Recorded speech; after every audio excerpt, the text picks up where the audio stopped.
Make things really clear to anybody. There was just the Eberstedt and nothing else. What happened? Start at the beginning.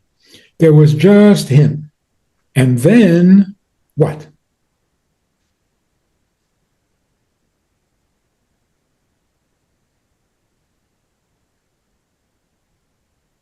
How do you depart from him? There was he and nothing else. And then all of a sudden, what? Tell me the next step. But start with him. Because he was the only thing. So if you start with him being Yochid u'Meyuchad, what happened? Well, there was a tzimtzum. What do you mean there was a tzimtzum? Okay. What happened?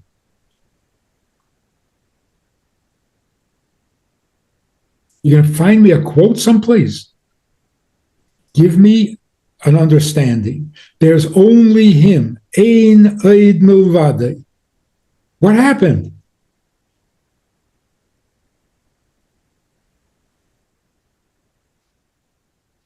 Put it in different words.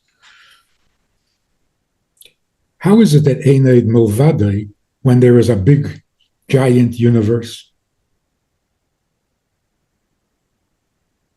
So Hasidus goes to great pains to explain how the world is not a real Metzius, so there's still nothing besides him.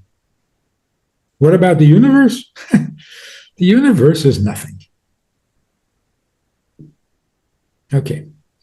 So Ein Oid Milvadei, even though there is a universe, because the universe is completely insignificant. It comes from Devar Hashem. It's one word. It's totally insignificant. It can't exist by itself.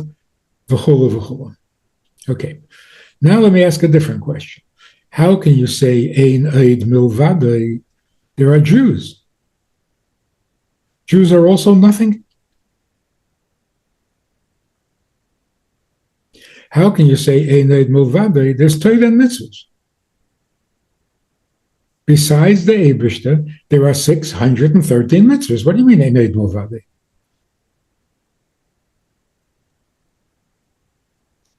So there's the danger that people will start to assume that Torah and mitzvahs are also insignificant. They don't really exist until the Eibishter formulates them and invents them, and now they exist, but really they're nothing. And if that's not the ultimate apocryphos, I don't know what is. So how is it that Ein Oid Milvadei if there are 613 mitzvahs?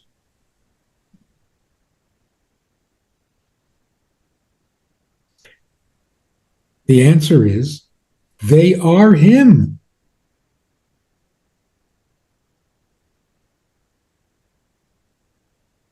So Ein Oid Milvadei, because Torah and Yidden, they're just him. The world and creation, they're nothing. So Ein Oid Milvadei.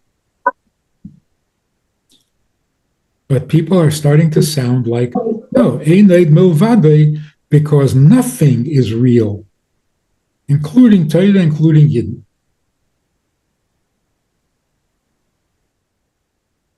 And what's the proof that Torah is not real and Yidden are not real? Because the Eibishter had to choose them. If he didn't choose them, they would be completely insignificant.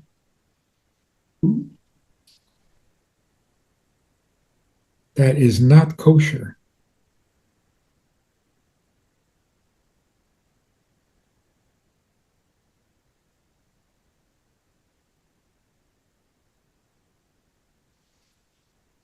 So where does it say? Where is it written? I'm asking you to make sense.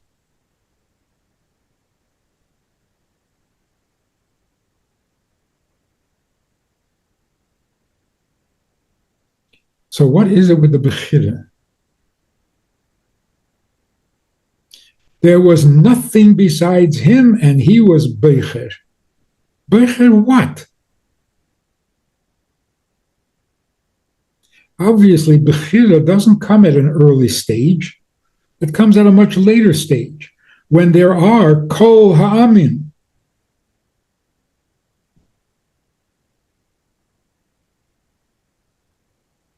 There's a Bechira. But what happened before that?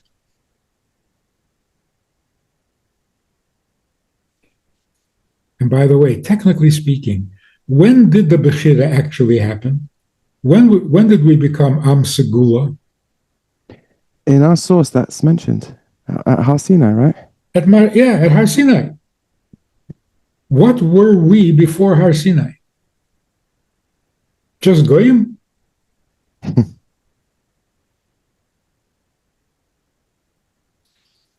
The Eibishter comes, he comes to take us out of Mitzrayim. Are we chosen yet? No, we're not chosen yet. Then what are we?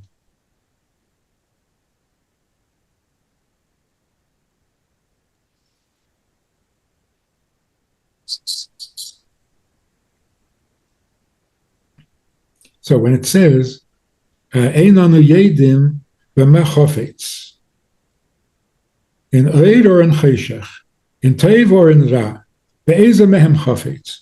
So wait a minute. What makes you think that the Eibishter is Chofetz in anything? Why would he be Chofetz in anything?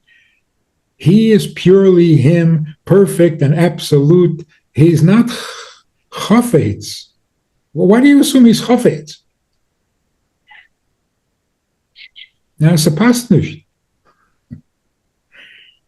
It's beneath his dignity to get involved. So when you say Be'ezem Em Chofetz, again, you're not talking about the beginning. You're talking about a much later stage where there are options, where there is something to Chofetz and not Chofetz. Tell me how it all began. Let's get back to the beginning. So to say it all began because he was Beicher. Beicher is a later stage. Just like you can't say it all began with Yehi Eir. Yehi Eir is Dibur. Before Dibur, there has to be a Machshava. And before there's a Machshava, there has to be a Midah. And before there's Midah, there has to be a Seichel. And before there's Seichel, there has to be a Rotzen. And before there's Rotzen, there has to be a Tainuk. So you tell me the whole world began with Dibur?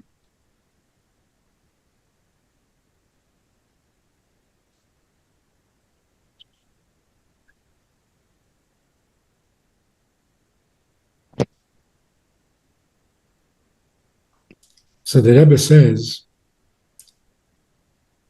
you can't say that there's anything that is too small. You can't say the Eibishter can't want or can't care. How can you say that? Who makes up this rule? Oh, no, he's too perfect. He can't. He can't. That's already wrong-minded. Who are you talking about? How can you say he can't?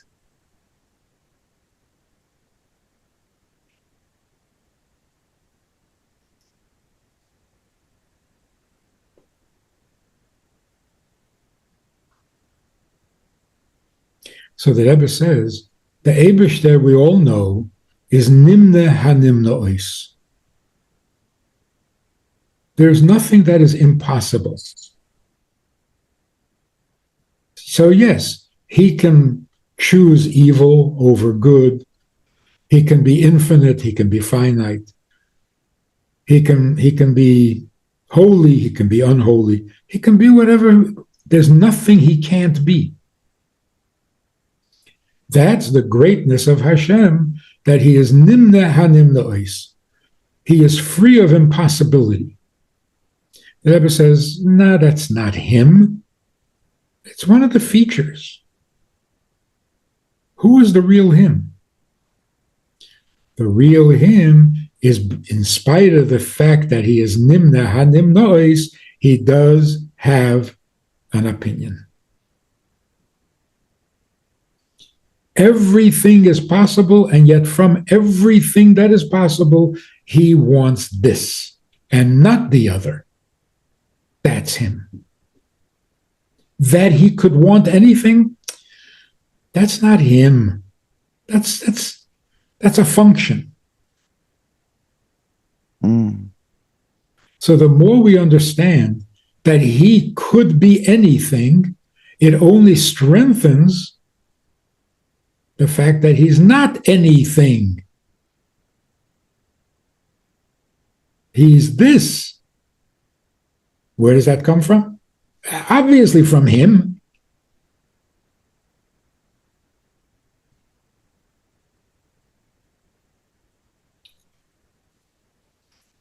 So it has to be. When there was nothing besides him, that includes Torah and Yidden. Because that's him. In order to complete and perfect the relationship between him and Yidden, he created the world, gave us Bechira, gave us the Torah. But where did it all begin? It began because we are a Chelek Elokah Mimal. Not a creation, not an invention. We are him. Otherwise, he is, and that's it. There's no further story. Nothing else should ever happen. There's just him.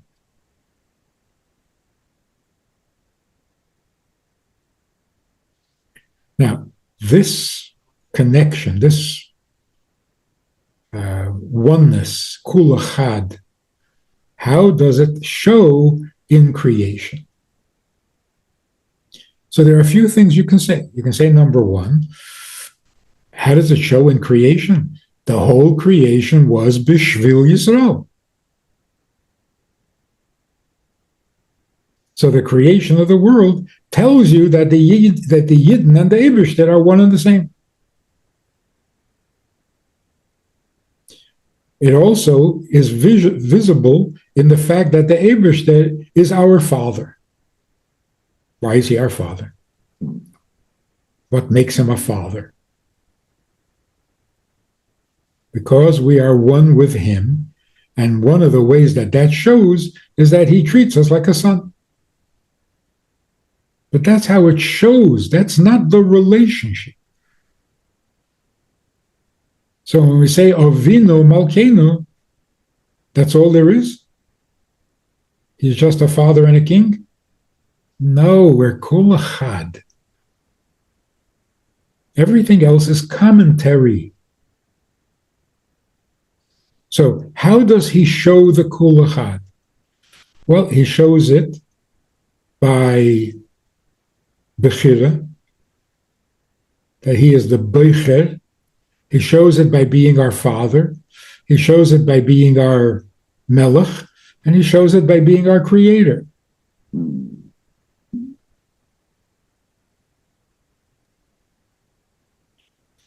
But he didn't start off being a creator. He didn't start off being a father. He didn't start off being a Melech. He didn't start off being a Beicher. He started off being himself. And we are part of that self.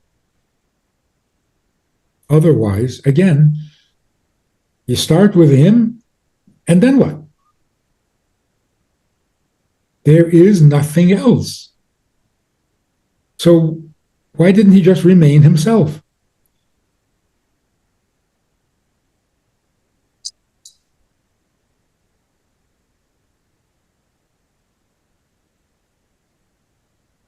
So when you say this to people, so I'm not asking you to take sides. I'm asking you, do you understand? Does this make sense to you?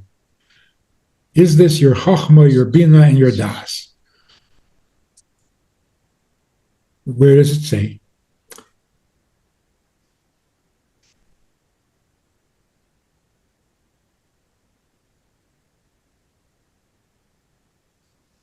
Where does it say in the Torah that Eibishter exists? Gracious, Bara, Parashas Bar Aleichem.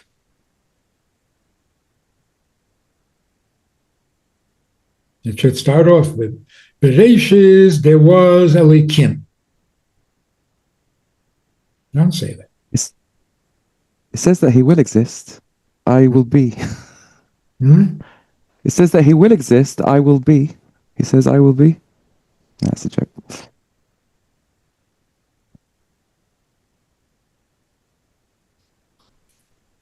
I mean, if you want to go really deep, why does he exist?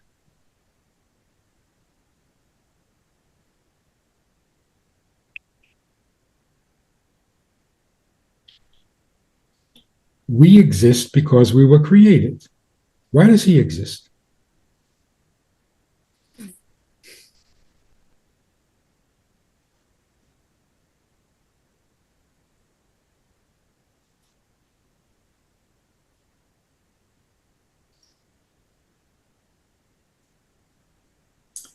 So if you go really deep, B'shvil Yisrael, B'shvil HaTorah, not only he created us and gave us existence, B'shvil HaTorah, he gave himself existence, B'shvil HaTorah. Make any sense? You're risking the next question. What made him wanting to exist? So he's saying he made himself wanting to exist. So they're risking the question, and what had he not existed though? So they're trying to go a step above. As if saying, oh, so you see, so he did have a place where he chose to choose. Are you saying he exists because he has to exist? Or, sorry, he needs to have us, and one of the ways he has us is by existing.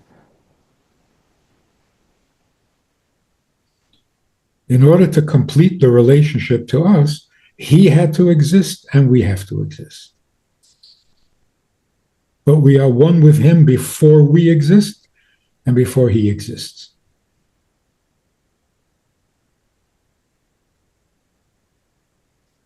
Where does it say that? Wo steht das? The Rambam says, the second halacha in Yad HaChazaka, Im yale al hadas shehu einay nimtza, ein shum davar achar yochel lehimatzis. Which seems like a completely unnecessary statement. The first statement is that you have to know sheyesh shom metzius amiti, and from his amitas hametzius, everything else is derived. So, simple logic, if he didn't exist, nothing else could exist. So what's the second halacha? Ve'im yala alada shehu einay nimtza, then nothing else could exist. Yeah, I got that from the first halacha.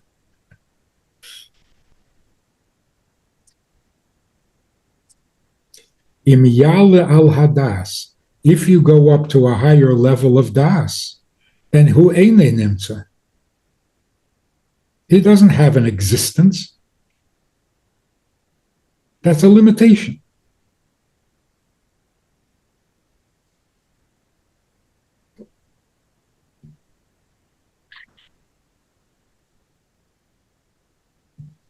So on a higher level, his existence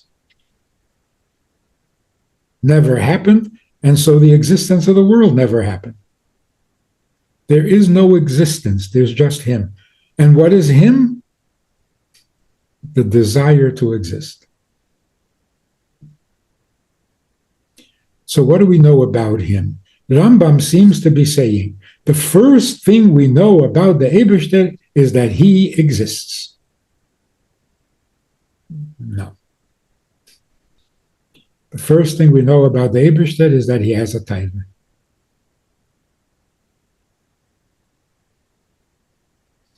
Because of the taiva, he exists.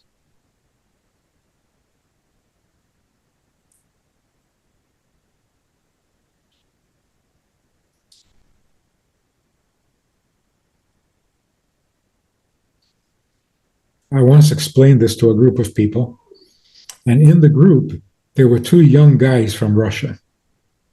recent immigrants raised in communist schools, absolute atheist.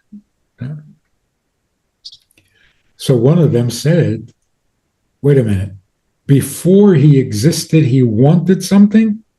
Who wanted? I said, God. They said, wow, this we can believe.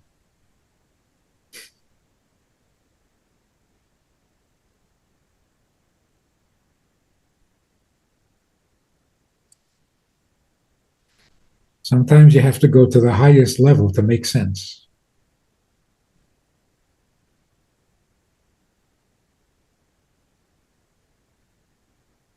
There is this thing, he exists and he wants and he says, I don't believe that.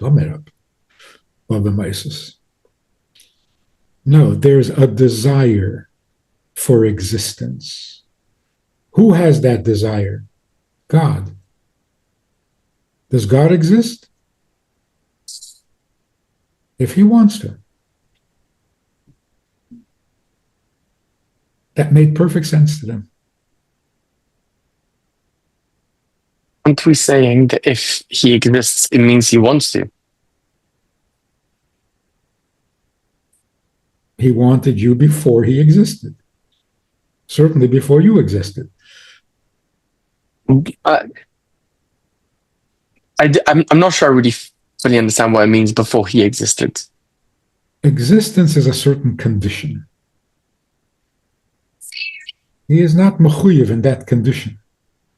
He doesn't have to exist. I guess we don't understand what it means that Hashem doesn't exist. Do we understand what it means we don't exist?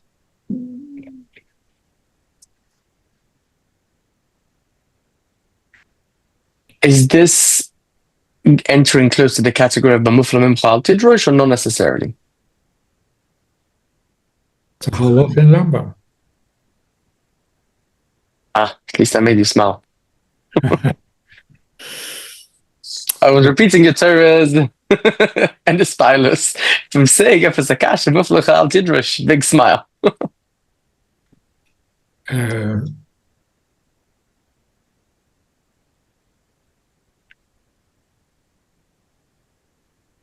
In Chassidus, there's an expression. Look, what is the ultimate description of him? Rambam seems to be saying the ultimate description is amitas himotzei. His existence is real, unlike our existence, which is manufactured.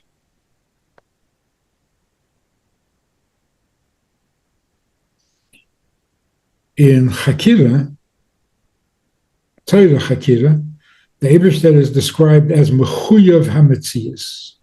Have you ever heard the expression? We are yechelis hametzias. We could potentially exist, but he is mechuyav hametzias. He has to exist. His existence is absolute. Chassidus has a different expression. Metziusai me'atzmusai.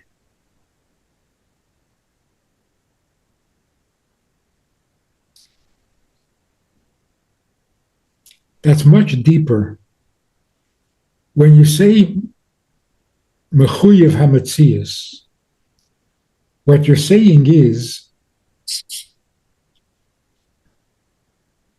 his existence is absolute, so he doesn't need to be created. He's self-sufficient. He doesn't need to be created. When you say amitas himotzei, you mean to say he's not created. He doesn't need to be created, which is, of course, true. It's not the ultimate. The ultimate is metziusei me'atzmusei. If you want to say that his existence is his own and nobody needed to create him, then you should say metziusei me'atzmai.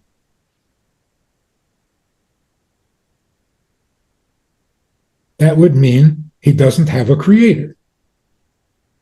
But when you say mitziusei me'atzmusei, then you're saying his mitzius is secondary, and it comes from what is atzmus. From his essence, he derives existence. What is his essence? Taiva.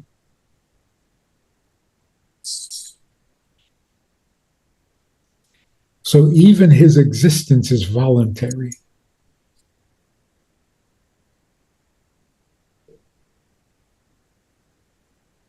But Torah and mitzvahs are him.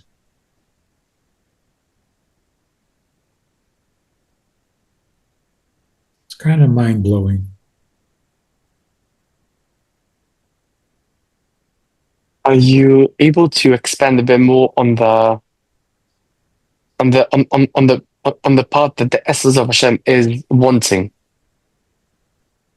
Because I noticed other sources. Many think that the essence of Hashem is giving, or essence of Hashem is good, or essence of Hashem is something else. But it seems all these things are superficial, or whatever the right words is. I'm losing my words when I'm when I'm speaking with someone with more words.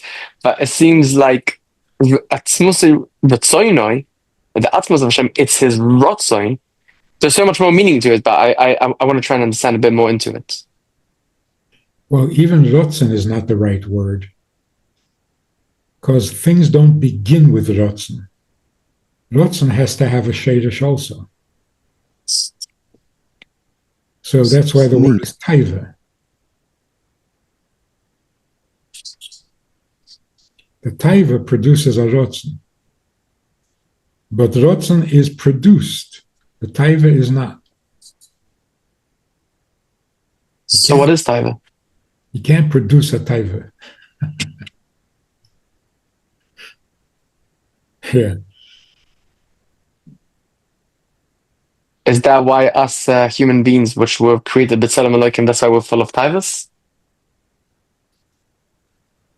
In a holy way, before pre-distortion. Well, the nefesh is b'tzelem Elokim. What is a nefesh? Tainug, rotzen, seichel, mides. So everything in the nefesh begins with tainug. That's keser. By the Eibishter, everything begins with tainug. And then it becomes a rotzen. Then it becomes a chachma. Torah is ritzaynei v'chachmosei. Then it becomes a midah. V'hafti eschem amar Hashem. Then it becomes maisa. Dibur, maisa.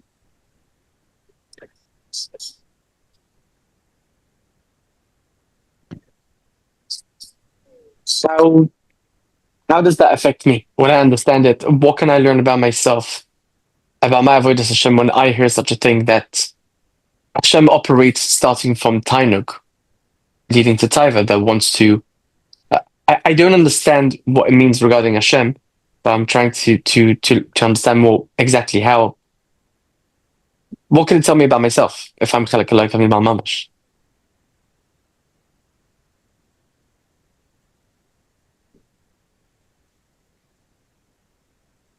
Well, what it tells you about yourself is that you don't really have bechira.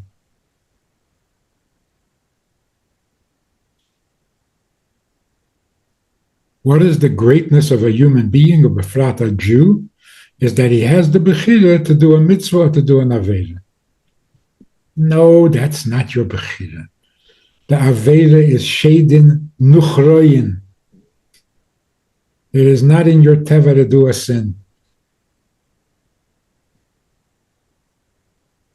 A Yid nicht ken und nicht will sein abgerissen von Ebersten.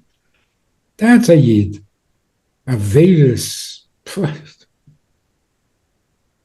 Don't embarrass yourself. So it elevates you to a much higher level of existence. So what is in the soyin of a yid? To do an avera?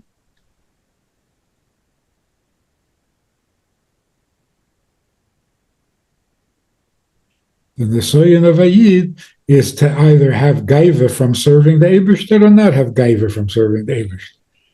That's a challenge. But Aveda, a Jew who says, I have sveikis and emunah. What are you talking about? Don't be ridiculous. Sveikis and emunah. It changes everything. And you're certainly not going to tell your grandson that the Eibishter wants a mitzvah like he needs it, but he's just trying to motivate you. But he doesn't really need it. You know how much he needs it? He becomes an existence because of it. He takes on existence in order to have you say Meidani.